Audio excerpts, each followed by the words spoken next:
holiday season's in full swing, and where is the snow anyway? Tonight, we're closing out our 20th anniversary year with award-winning author Ruth Ozeki and her latest novel, The Book of Form and Emptiness, which tells the story of 13-year-old Benny O, who 1 year after the death of his beloved musician father begins to hear voices.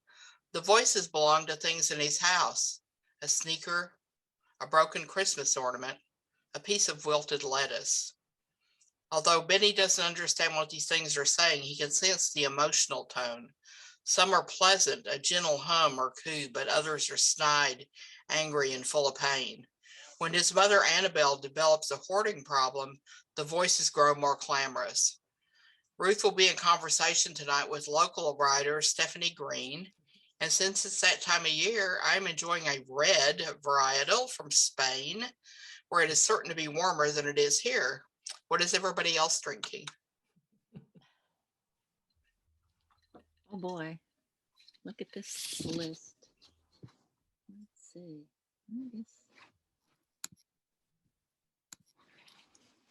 Oh, hosts and panelists. Oh, I see. Oh, look at this. The poll popped up on the other screen. Aha. There we go.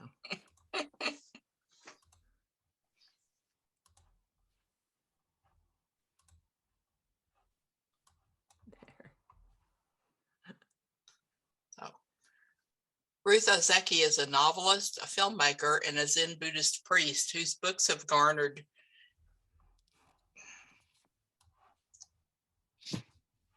international acclaim for their ability to integrate issues of science, technology, religion, environmental politics, and global pop culture into unique hybrid forms. Her new novel, The Book of Form and Emptiness, was published in September. Her first two novels were Mayur Meets and All of Her Creation. They have been translated into 11 languages, published in 14 countries. Her third novel, A Tale for a Time Being, won the LA Times Book Prize and was shortlisted for the Man Booker Prize and the National Book Critics Circle Award, and has been published in over 30 countries. Ruth's documentary and dramatic independent films include Having the Bones, have been shown on PBS, the Sundance Film Festival, and at colleges and universities across the country. A longtime Buddhist practitioner, Ruth was ordained in 2010 and is affiliated with the Brooklyn Zen Center and the Everyday Zen Foundation. She divides her time between Western Massachusetts, New York City, and British Columbia, and currently teaches creative writing at Smith College, where she is the Grace Jarko Ross 1933 Professor of Humanities in the Department of English and Language and Literature. Stephanie Green's short fiction has been published in Gnostic Magazine, Green Mountains Review, Sky Island Journal, The New Guard, and Flash Fiction Magazine. Her work has been longlisted for the Lascaux Prize for Short Fiction, nominated for inclusion in the Best of the Net anthology, and for a Pushcart Prize. A contributor to Vermont Public Radio for 9 years, she is revising her second novel, the first one being safely locked up in a drawer. She lives on the family farm with her husband, writer and artist Marshall Brooks. Please join me in welcoming Ruth and Stephanie. And we're leaving the chat on tonight, so you guys can just have a great time talking to each other and putting questions out to the authors, and because it's the holidays. There, I'll start us off in the chat.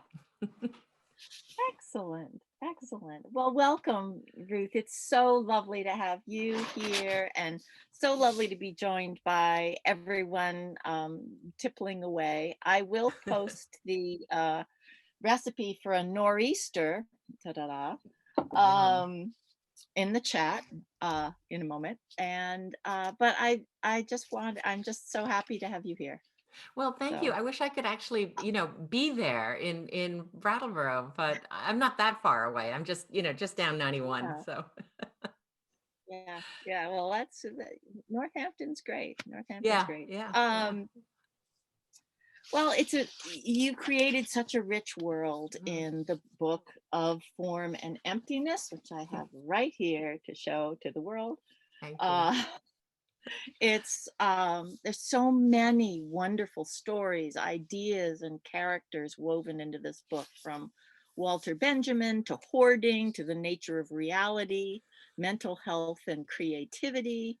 Benny Goodman, which I listened to that Oh, 1938 concert this afternoon. It was fantastic. isn't it fantastic? It's really Borges, and good. of course, it is lovely. It's so, that energy is amazing. That you can just Google it on, you can find it on YouTube, just typing in Benny Goodman 1938 Yeah. Carnegie Hall concert. Yeah, And that's right. it's That's great. right. I just realized too, you just reminded me, and so I'm opening Spotify now, because I actually made I made a playlist, um, for the book, and I very often will do this, and if I can do this, I will post the link to the playlist, because I think if people are on Spotify, you can, where is it now? There it is.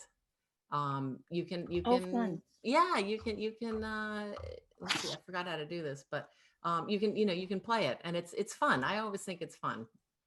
There we go. Oh yeah, Copy link, it's wonderful. and I'm gonna post it in the chat. There we go. Cool. Cool. Now I can Very close cool. Spotify again. Yeah.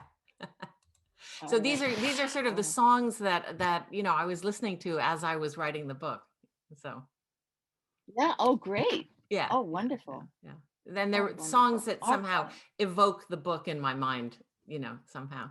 So, Yeah, it's a wonderful counterpoint to some of the more troubling themes that ribbon through the text here.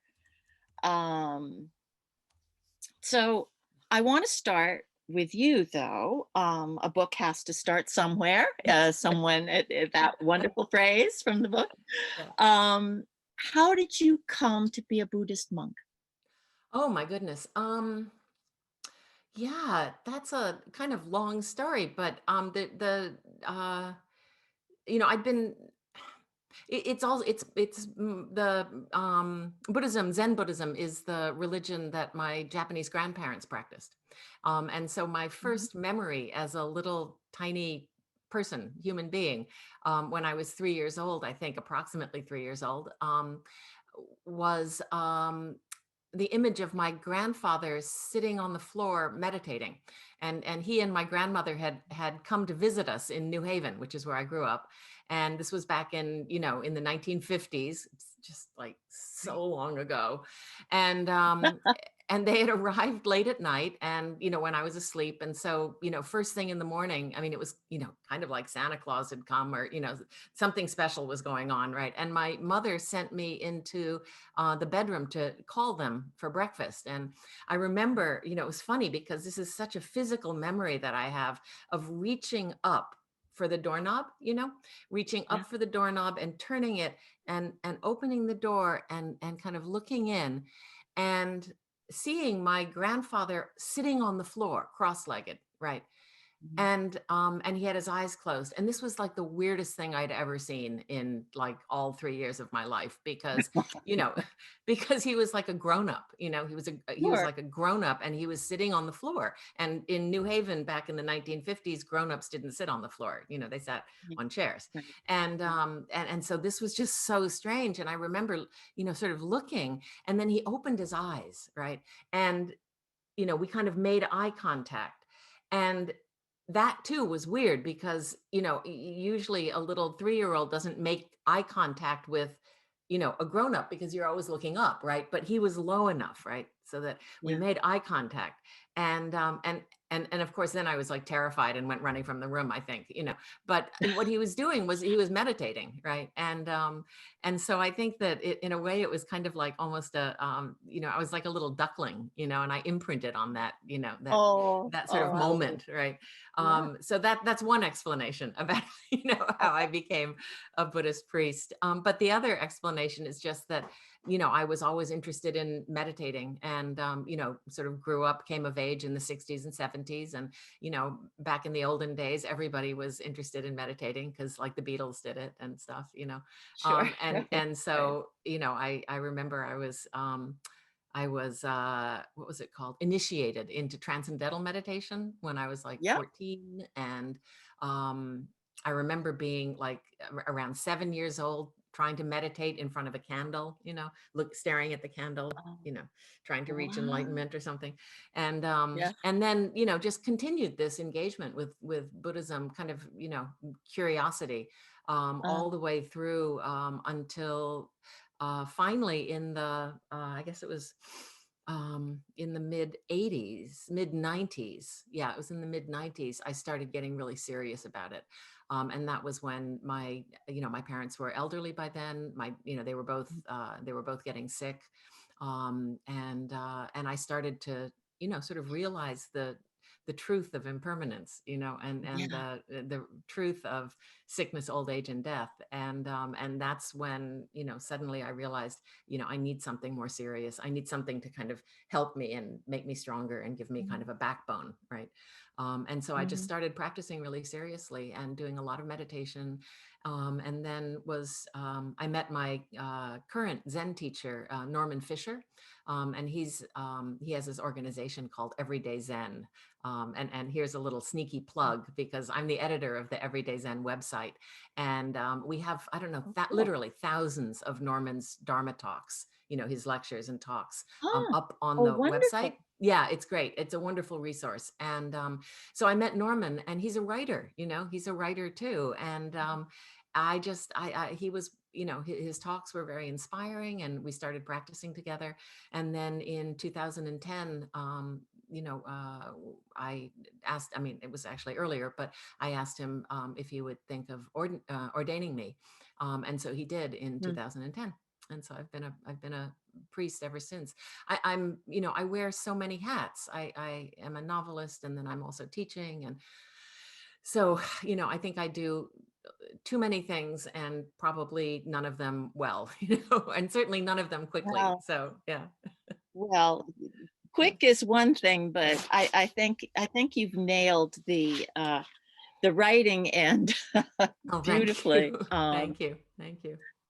I love the line in the book that stories are lives written backwards, Yeah. and Uh, that was such a wonderful illuminator mm, for finding this, taking every thread back to mhm, where things might have started for each of mhm, these characters, and all the characters are mhm.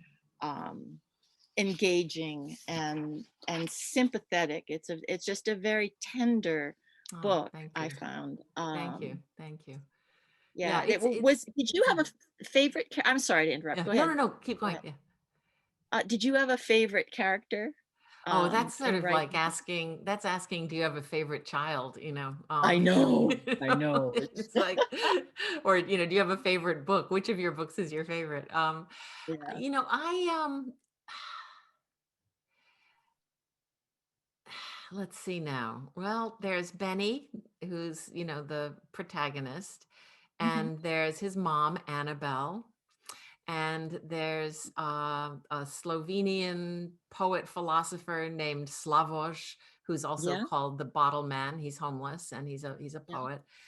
There's the Aleph, who is a performance artist, um, who Benny falls in love with, of course. And yeah, yeah. there's the librarian, Corey, right? I'm just remembering. I Hmm. have to remember all the characters. Sure, Oh, sure, that's right. And sure. then the Aleph has a ferret named Taz, Yes, who's a transgender ferret. I did Um, notice that. The they. yeah, right. Yeah, very good. Whose pronouns are they them, and Yeah, um, and I have to say Taz was one of my favorite characters, yeah, for yeah. sure. I got really happy every time I was writing a scene with the ferret, in it. Um, and who else was there? Oh, and then of course there's Icon, the Japanese cleaning, clutter clearing um, Yeah, maven, yeah. who No, is uh, inspired by you know a real right. life, yeah, by Marie Kondo. So Uh-huh. Yeah, okay. So I did want yeah, to ask yeah, about that yeah. because stuff is so important in Mhm. this book. Not only does stuff have a Yeah. voice, which is kind of a new concept to, you know, sort of your regular use it once and toss it Yeah. sort of Yeah. mindset American, but you know, they have feelings, Yeah. and it's it was really interesting to me that that I went after I read your book, I picked up Marie Kondo again, and she to the place where socks need to rest. That's You right. know, you That's can't right. just ball them up and throw them back in your, you know, after No, you've no. matched them. No, no, no. They need to chill out, Yeah. Yeah. and Yeah. um Yeah. so Well, that so that was a yeah. go ahead, go Yeah, ahead. no, it's interesting because you know, what you're really kind of referring to here is you know, is her background as, you know, and her background is Shinto, which is the indigenous Japanese religion. But a lot of, you know, when Mhm. Buddhism came to Japan, it really mixed. I mean, that's one of Buddhism's, you know, sort of features, is that it always mixes with the indigenous religions, right? And so Buddhism really was influenced, heavily influenced by Shinto. And Shinto is an animist tradition. You know, things have spirits, right? Things have Yeah. spirits. And so when, you know, when Marie Kondo talks about, you know, about socks, you know, for example, you know, you own a pair of socks, and your socks have literally worn themselves out, you know, keeping your feet warm. You know, when you it's time to get rid of the socks, you don't just throw them away, because that you know, I mean, they've served you, right? And so you take a moment to Right. hold them. You know, you take a moment to hold them, and feel that moment of gratitude, right? That little Yeah. feeling of gratitude, and then throw them away, right? Right. And Right. just that little kind of step there is missing in, I think, in Western culture. And it reminds me of a tradition in Japan, you know, back in the olden days, you know, when everything was made by hand, right? You know, a woman would have a needle, right? A needle, or, you know, a pin, right? And that was a very precious item, you know, because it was had to be hand forged, and, you know, and so, you know, she spent, you know, years making kimono for her family, and eventually the needle breaks, right? And so when the needle breaks, you don't just throw it away, right? Because once again, that would be disrespectful. This is a needle that has, you know, put clothes on the, you know, on the backs of your children and your, you know, your family. And so what you do is you save it, and then once a year at the local Shinto shrine, or sometimes this happens at Buddhist temples as well, um, they have a special a day where you can bring your broken pins and needles to the shrine, and on the altar they have a block of tofu, right? And so you take your broken needle and your pins and insert it into the block of tofu, so that they can have a soft resting place, you know. Oh, how And nice. it's beautiful, right? That's and really and then wonderful. at the end of the day, they have a ceremony, they have a proper memorial ceremony for all of the, you know, all of the pins and needles, the spirits of the pins and needles, you know, that have literally, you know, again, you know, sort of broken themselves, helping Yeah. us, right? And it's a way of just, again, feeling that little bit of gratitude and appreciation for, you know, the things around us. Mhm. And I should also mention, though, that there's a practical side to that too, you know, because pins and needles are, you know, they're pointed, right? And they can poke you, like they can hurt you, right? So you don't want to piss them off at the end of their lives, right? You want to Right. make sure that Uh-huh. they have like a good, you know, a good, quiet, soft, comfortable place to, you know, to move on in their karmic existence, right? So you know, there's a kind of a little bit of insurance built into there as well. Yeah. No, that's really wonderful. And Uh, it reminded me of another line in the book that mm. Slovage says, you've got to love your garbage. Yeah, yeah, yeah, And you know, and I'm thinking, oh, you know, thinking of landfills yeah, and the whole yeah, yeah. mess we're in, you know, thinking, That's right. wow, you know, that's an interesting concept. So this Yeah, this sort of ties in with yeah, that. Yeah, I should, I can give you the little backstories as we go along, but the character of Slavoj, the bottle man, is actually a kind of homage to a Slovenian philosopher named Slavoj Žižek. And he's Uh, a wonderful kind of charismatic, performative guy, right? And if you Google him, there's lots and lots of YouTube videos of him expounding. But one of the things that one of the little videos is a video of him, of Zizek, at I think it's probably Fresh Kills, the big landfill site in, I think it's in New York. I think that's where he is. mhm. I'm not 100% sure. Anyway, he's walking through the landfill, and he's speaking with this like really thick accent, and he's talking about you must love your garbage. Yeah. And Oh, so wow. it was, so that was where that was the kind of inspiration. I think he's kind of an amazing sort of performance artist himself, and very smart and Yeah, he interesting, very says it. provocative. Yeah, yeah, I love the character Slavoj. He was one of my yeah, favorites. I was always yeah. so happy when he showed up. Oh, schoolboy, he Right, was right, right, right. really He was great. always Really fun. I great. mean, so you go back to the question about who's the favorite character. You know you I guess I made up these characters, and each one of them sort of serves a purpose in some way, Mhm, mhm. and the purpose is really to kind of you know um to keep me amused, during the 8 years it takes to write the novel, Yeah, yeah, and so when a character like Slavoj shows up, and he starts to kind of come together on the page, it's always really exciting. It's exciting because it's always surprising. I never know what he's going to do next, and characters like that are the most fun, I think, right. the ones who are always surprising me. Yeah. Uh-huh. Mhm. Someone in chat would Mm, like it, for you to mm. spell Zizek's name. Yeah. It's Zizek. Did it go through? Yeah. Okay, beautiful. Yeah. Thank you so much. Okay. Zek. And look for the video. Look for the video of, I wish I should have pulled it up, but of him talking about trash, talking about garbage. It's really good. Okay. Yeah. And you'll All recognize, right. I mean, if you read the book and watch the video, you'll recognize sort of the ideas that kind of, uh, Uh-huh. talk Uh-huh. back and forth. Yeah. Yeah, yeah.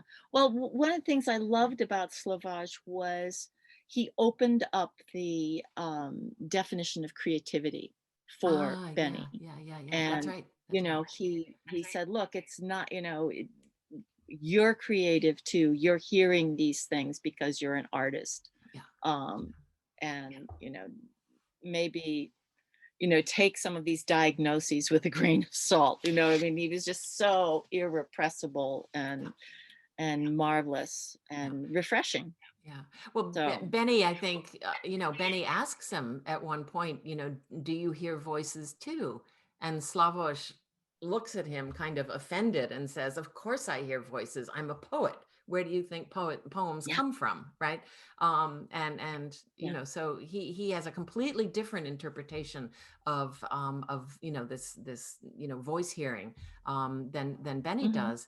And this was really something that I was thinking about a lot as I was writing the book. I very often, when I'm talking about the creative process and talking about writing fiction, I talk about, and I've heard myself say this, novels come to me as voices, right? Characters come to me as voices. And I remember I was doing a library talk somewhere in Michigan, I think, and a man in the audience raised his hand and asked me if I meant that literally. Did I literally mean, like I could hear the voice of a character speaking to me as if with my ears, right? As if the voice is on the outside, or was it more of a kind of internal, sort of mental hearing, right? Kind of hearing with my mind. Hmm. And that was really interesting because it reminded me of something that had happened to me after my dad died, which is Mm. that for about a year after my dad died, I would hear his voice talk, saying my name, right? And Mm. it was very much an experience of hearing his voice as if with my ear, as if my dad was, sort of standing, and it was always just right behind me, sort of to the right hand side, Mm.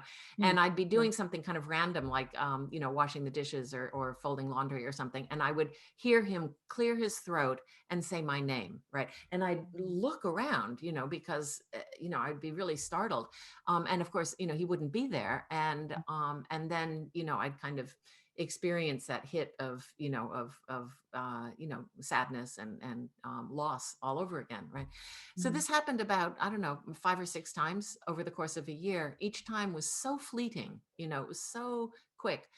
So I never really thought about it too much. But then I really started thinking about it when after this guy asked me this question. And he then told me, he said, the reason I'm asking is because my son hears voices, and the voices he hears are really, he hears them with his ear as if the voices are outside him, and the voices are really cruel, right? They're very cruel, harsh voices. And and he explained that his son found this whole experience very, very disturbing, and so it was Mhm. a problem, right? And Yeah. so I started to think about this, and explain to him that when I hear voices, the voices of a book or the voices of a character, it is more of an internal thing, right? I'm hearing it as if with Mhm. my mind, but that I have had Mhm. that other experience too of hearing a voice Yeah. that no one else can hear, right?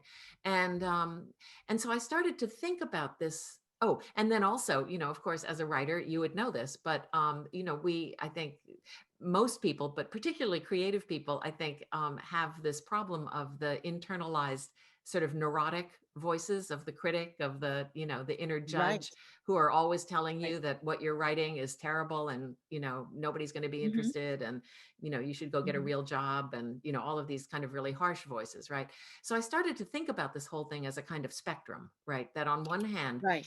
we have these voices that in our culture, thank goodness, they're looked at as creative, the voices of of you know eh, they're looked at as inspiration, right? Mhm. People Mhm. hear, writers hear characters speaking, artists have visions, right, of sort of visions of things. Musicians hear music, right? So on one hand you Mhm. have that, which is looked at as a it's celebrated in our culture, thank goodness, right? Yeah. Otherwise we'd all be Yeah. locked Right. up. um so on one hand we have that, right? And then in the kind of Yeah. middle range, we have the neurotic voices of the critic who are, harping at you. And then on the other end of the Yeah. spectrum, though, you have these other unshared voices, unshared experiences of voice hearing, that, if you tell a psychiatrist about that, chances are you will be diagnosed as, with some sort of psychosis, or, schizophrenia, or, Mhm. schizoaffective disorder, or something, something like that. In other words, it's pathologized, right? And Yeah. what I found very interesting as I was researching this, I have friends who are, who hear voices. And, so this has been, something I've thought about, quite a bit. But I started researching, this experience of voice hearing. And it turns out, of course, and we kind of know this, right, that there are a lot of people who hear voices, but it's not necessarily a problem. The problem is that our culture has decided it's a problem, Right. right? It Right. doesn't have to be a problem. I mean, sometimes it is, but sometimes it isn't.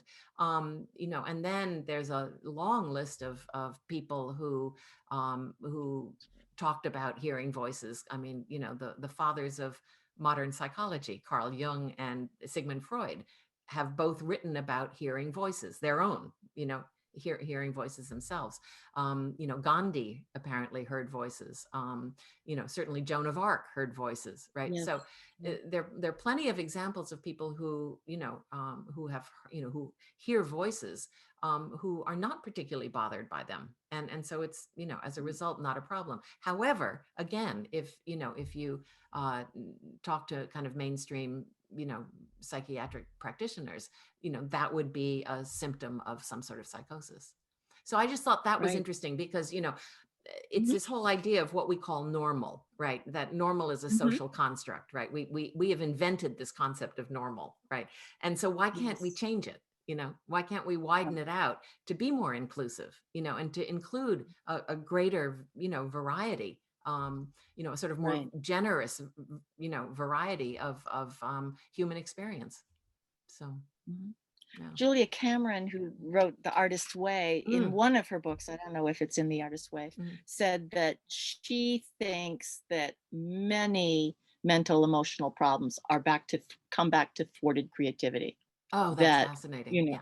that someone was, told, and then of course, Brene Brown talks about the shaming that can go on in schools around Yes. creativity, that many people, come to her when she's doing her research and doing her interviews and say, yeah, I had this terrible experience in third grade and I will never draw again, Yeah. or what. Yeah. And, Yeah. Yeah. so Exactly. yeah, Exactly. as we say, broadening that, Yeah. those definitions is Yeah. right on the agenda. Yeah. And it's interesting because I mentioned that on this side, the kind of creative side, Mhm. again, we happen to live in a culture that celebrates, that kind of, creative experience, right? I mean, Mhm. what is a novel except a novel is an unshared experience that I get to share, right? Right. But until I share it with you, it's an unshared experience. It is a form of hallucination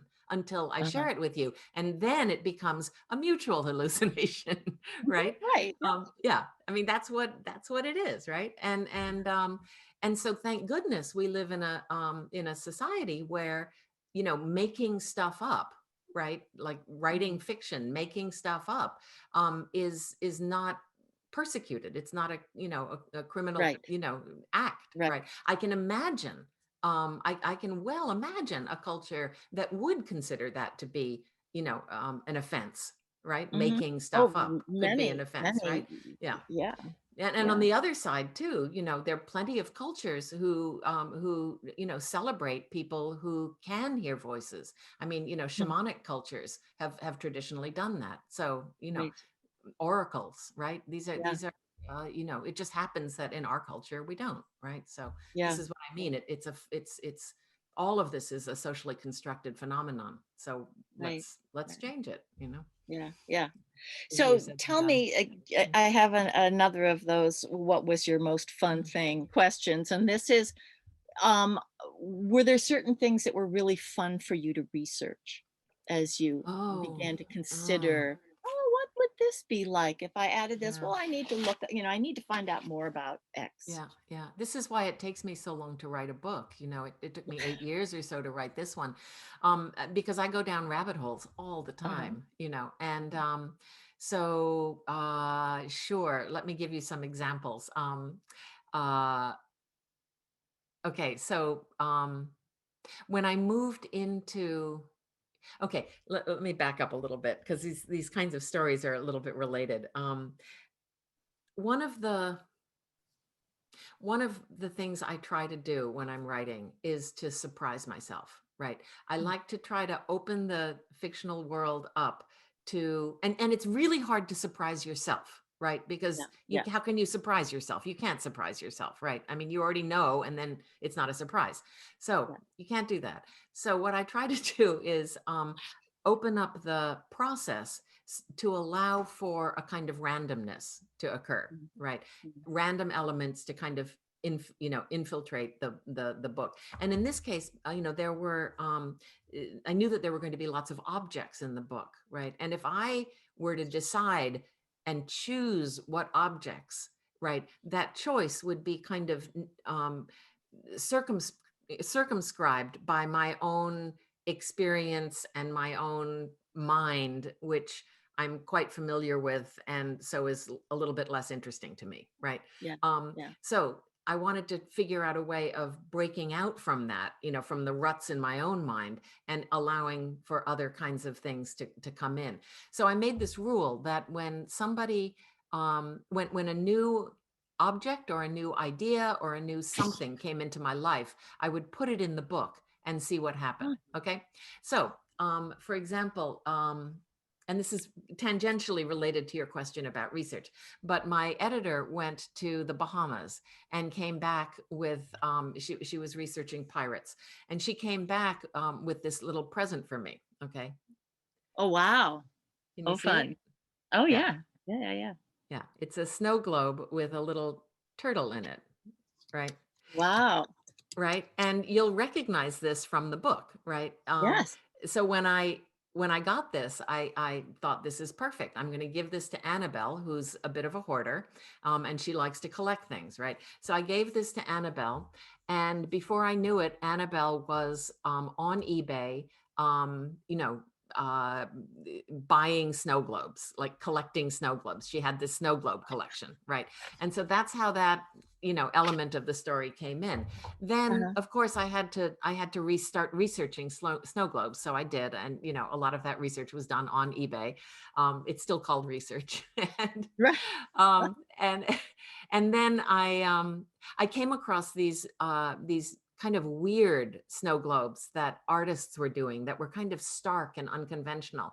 And I had this idea of that the Aleph, the artist in the book, could be Mhm. making snow globes herself, except that Yeah. her snow globes were going to be of disasters, right? So she Yeah. made snow globes of Hurricane Sandy and Hurricane Katrina and the earthquake and tsunami in Sendai.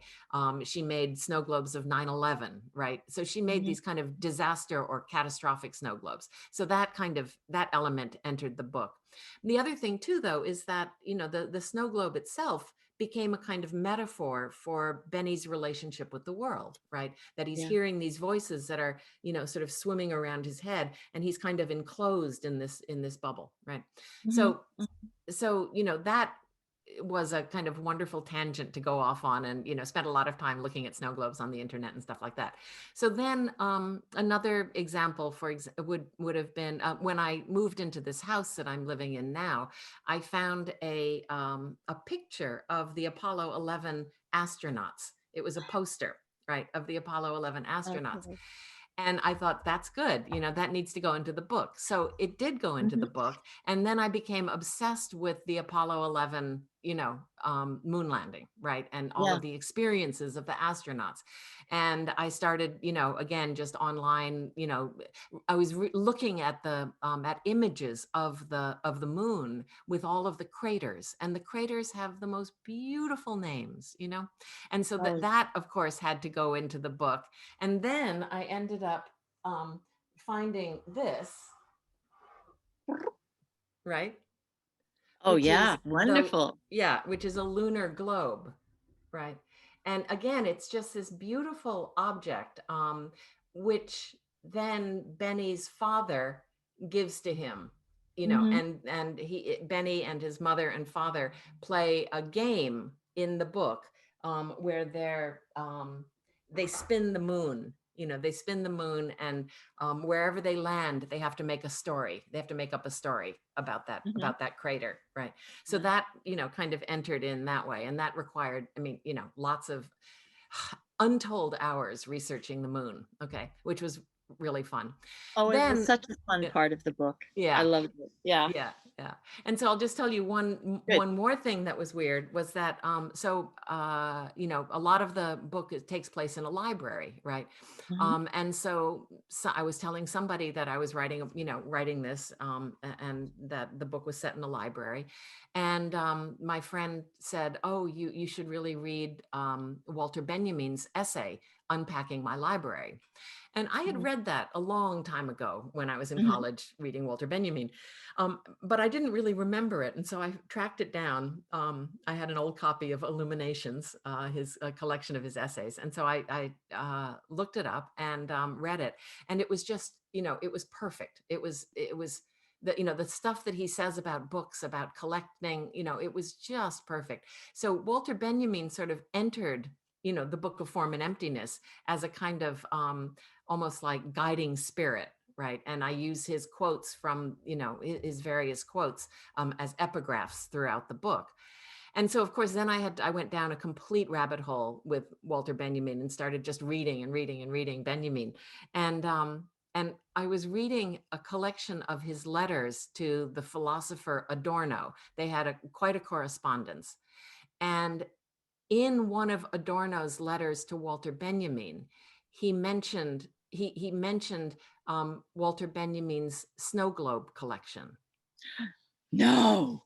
Oh Yes. my God. It was Yeah. crazy. It was like Oh, crazy, right? It was the most random, weird thing. And I just, when stuff like that happens, and it does happen a lot, right? sure. It just makes you think like, okay, this is clearly happening on another plane. I am no longer in control of this. It's just, Right. I The am just book is writing. The the book book is is writing itself. Yeah, yeah, right, yeah.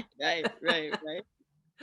So, Um, yeah. I want to know a little bit more about the fantastic and heartbreaking, sweet, and uh, well, to Benny, annoying Annabelle. No, Annabelle. The Yeah. heartbroken Yeah. hoarder. I Yeah. I both adored her and cringed when she said these terrible, I mean, these sweet and terrible things to her child, trying to connect with, the toddler he once was. And oh, Benny, do you need to go potty? I Yeah. I I wanted to die for him, I but know. I know. that you nailed that relationship. That was Annabelle, wonderful. Annabelle, she just breaks my heart, Yeah, She tries so hard and she's yeah, such a good person. She yes, really is a good person who's trying so hard. And yet, so often, not always, but so no, often she gets it wrong. yeah, She's lost her husband, and yeah, he was the love of her life, and she's trying to raise a child as a single mom, and she's got this job that she's being downsized from, little by little, this inexorable, closing mhm, in of her life. And so yes, she indulges in retail therapy, and she, and again, the hoarding, it didn't start out as her fault. She was, her office closed, and she was sent to work from home. So suddenly, her home is filled with computer equipment, everywhere. right, This is right, something we're all familiar with now, right? And yes, and she works as a media monitor. So it's like, what used to be called, a clipping service, right? Media yeah, clipping service. yeah, So she's got yeah, clients, and she has to monitor, the news. She monitors social media. She looks at, physical newspapers, clips articles, scans them, and so there's a lot of physical stuff around, and the company she works for requires her to archive the material as backup for, mhm, months, mhm, before she can throw them out. And she just gets overwhelmed. The stuff yeah, piles up, right? As it yeah, does. yeah, And and so yeah, she and the thing too about Annabelle is that she's a very creative person. She yes, sees, she sees the kind of vibrancy of matter, right? She mhm, sees mhm, the liveliness of matter, and she loves going to Michael's, the right, arts and crafts store, right? yeah, Because yeah, and I have to say, I do this too. I love going to Michael's. I love wandering around the store and looking at all of the, these things, right, that could become other things. yeah, It just yeah, seems like there's so much potential, right, yes, there, yeah, right, to make yes, stuff, right. right, And so, I have to say that in some ways, I really, Annabelle, I think, is, she's so hapless, but so are we all. And yeah, well, I can't speak for everybody, so am I, right. yeah, And so yeah, she's really a character who I think I identify with probably most in the book, mhm, even though she's, and not even though, but probably because she's so hapless, and because she has this kind of fraught relationship with the physical world around her. And mhm, and I get that, I get yeah, that deeply. yeah, yeah, So I think all characters are facets of the self in some way. mhm, I don't know whether other writers, fiction writers experience it this way. I don't know whether you experience it this way, but the idea Sure. that, that these characters have to come from somewhere, right? Hmm. Hmm. Right? They have to come from Yeah. somewhere. And I think they come from, the same place that dreams come from, right? So it's, they Yeah. come from our lived experience and, sort of filtered through our unconscious. And, so every character, I think there's, if I really look at it, I can see that there's a really personal connection that I have with Hmm. that character. But Hmm. I think Annabelle, it was definitely, I think I felt, I felt sad for her. I felt sorry for her. Hmm. Um, you know, And yeah, yet, as you say, she is creative, and it just seems yeah, to me that in some ways she's very much like the Aleph in that yes, she yes, sees the potential of stuff. She that's right. pounces on the rubber duck Okay, and she sees what can be made. And that's right. it's just That's that right. the Aleph is further along and in some ways has been forced to be more disciplined Yeah, yeah, about, the yeah. way she goes at all of That's that. right. That's right. That's right. That's right. But And Annabelle has this, she does have this, this really strong core as well. She's got this yes. very strong uh core, and she loves her son. You know, Hmm. you know. And it's so touching because he doesn't take all that long to see that. Yeah. He understands that even in some of his most frustrated teen moments. Exasperated. Yeah, Yeah, yeah. really, Teen totally. moments. Right, right, Oh right. my god. Oh my god. I know, I We know. have some questions upcoming, Okay, and I have cool. I let me pose these. Um Joyce Kieft said, I was very grateful for the influence of crows in the book and Yeah, for creating a major transition in Icon's life toward the realization and in Annabelle's life too, yeah, actually saving her life.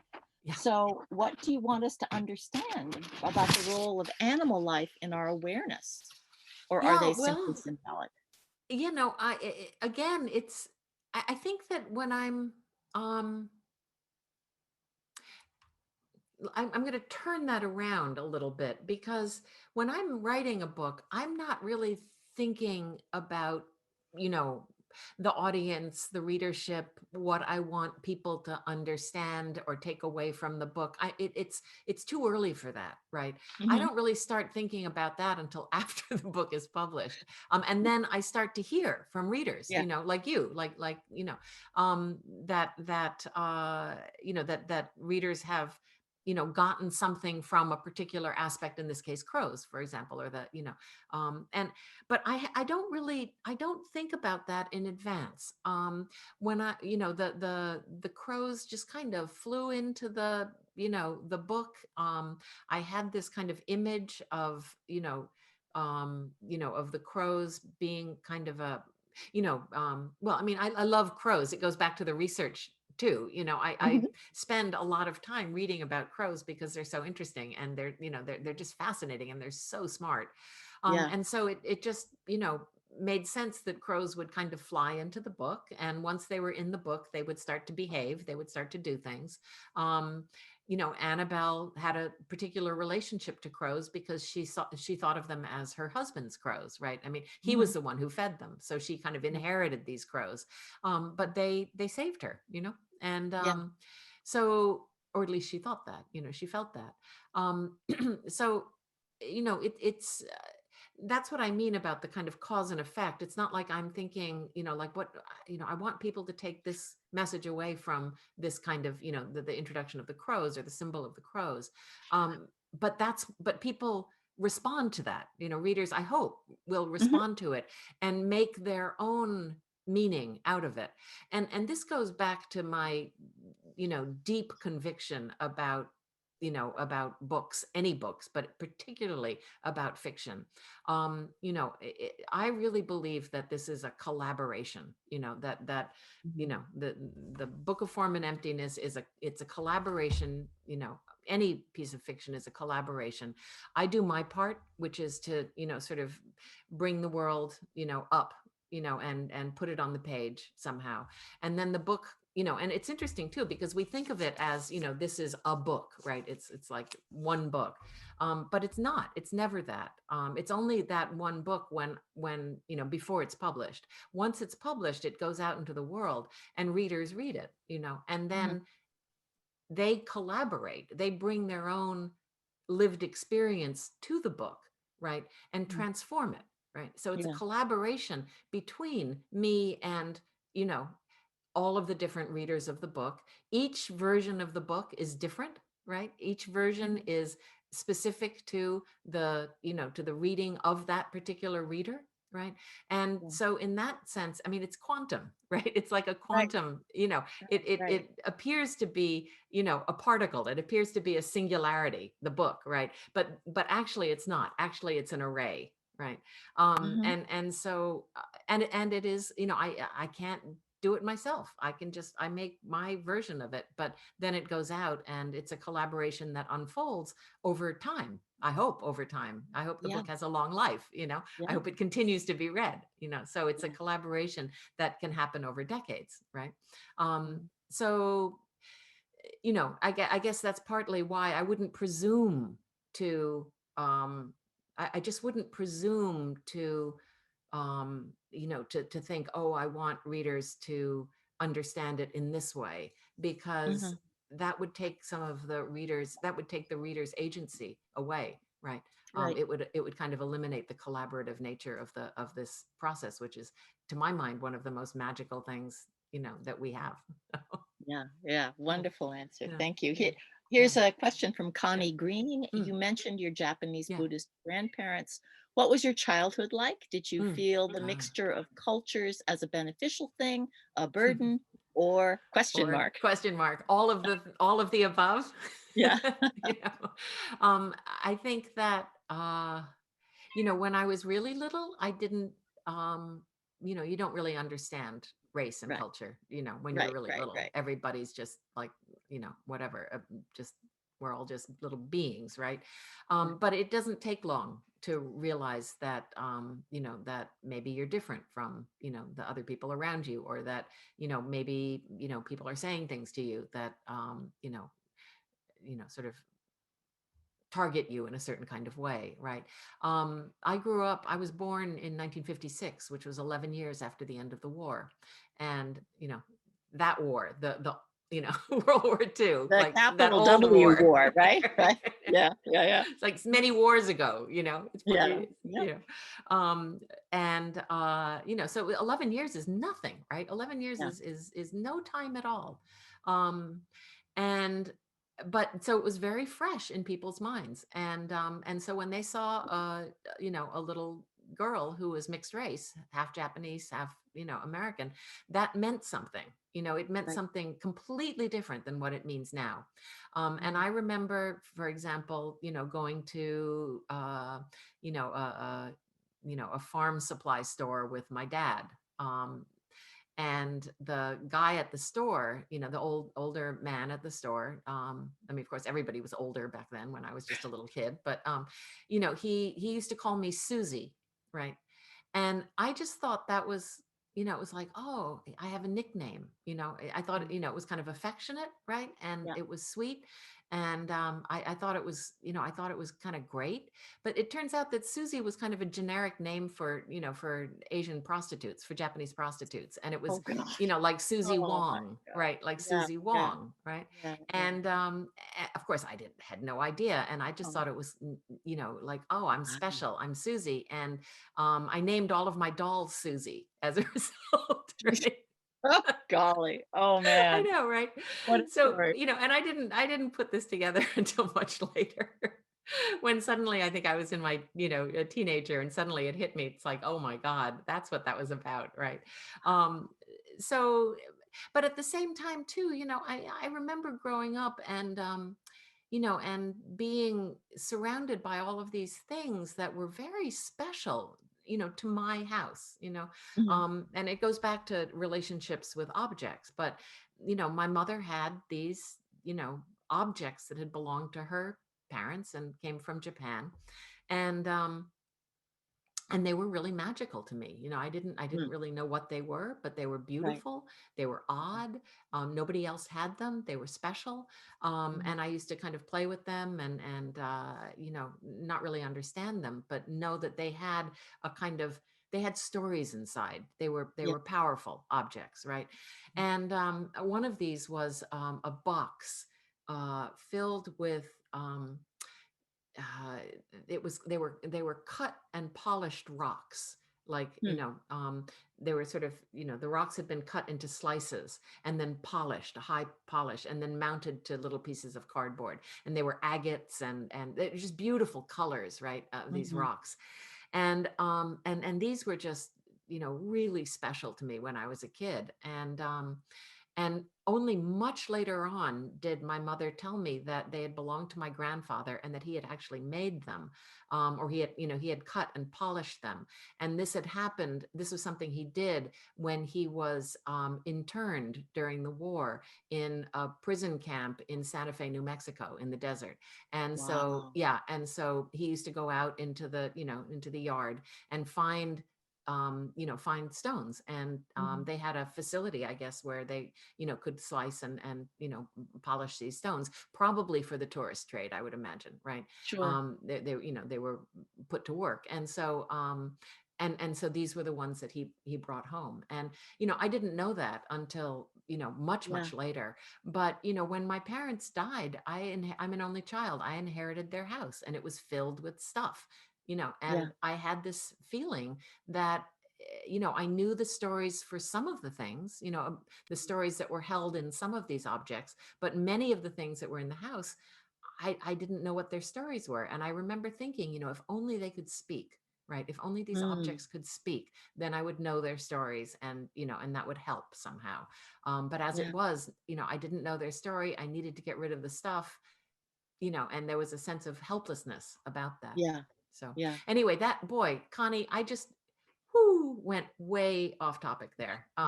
But I guess what I'm trying to say is that, the mix of cultures was something very much, a part of my life growing up. And also, I'll just say one last thing is that um, I went through various periods where sometimes it felt like a good thing, sometimes it felt like a burden, sometimes I hated it, sometimes I didn't mind it so much.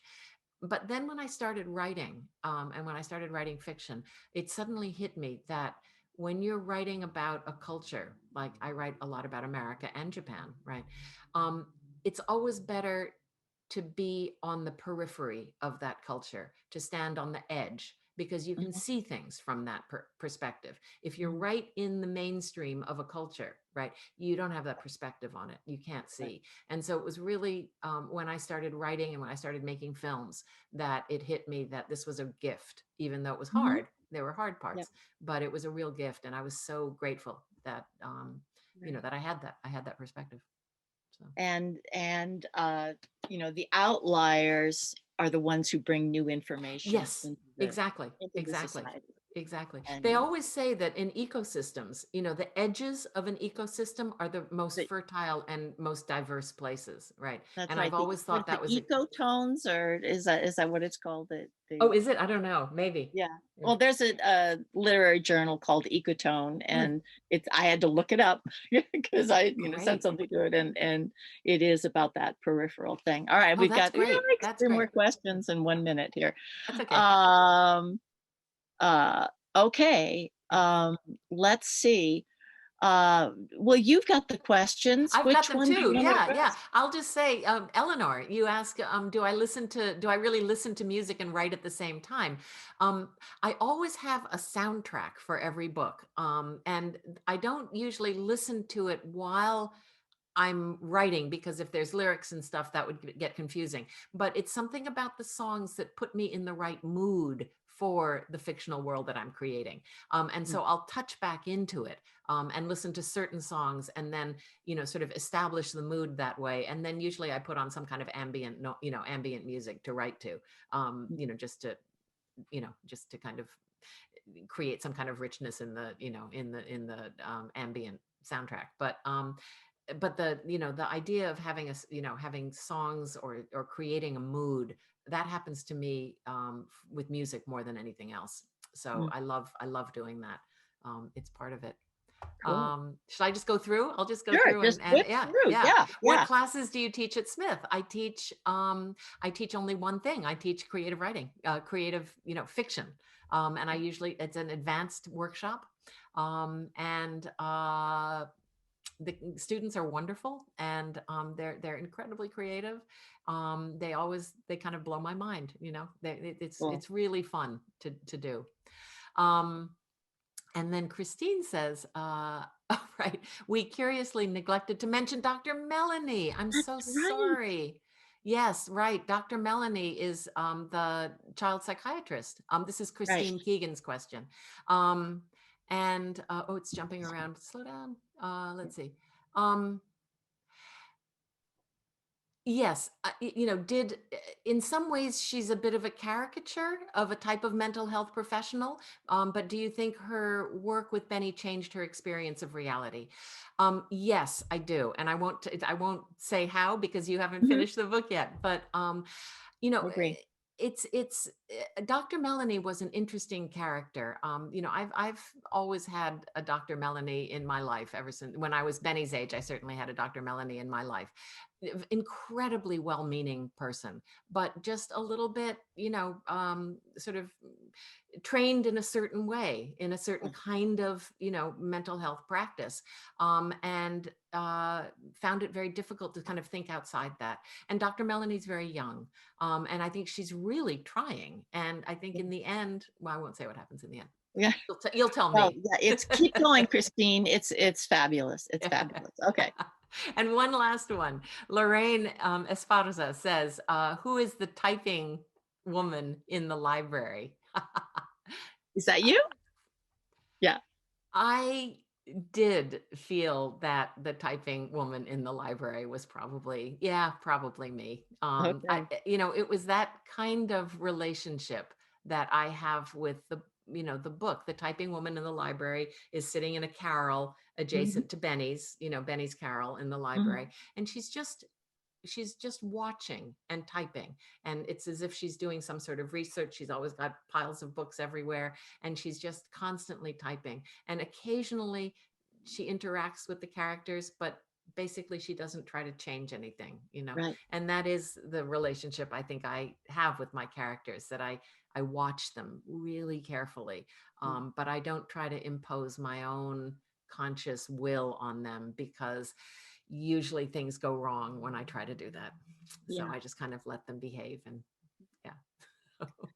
Ruth, thank you so much. We've run out of Sure. time. You have been fabulous and Thank you. fascinating. And Thank you so Jerry, much, Stephanie. Yes, you guys were totally amazing. Well, Stephanie, thank you for holding the conversation and steering us. Well, it was a delight. Everybody,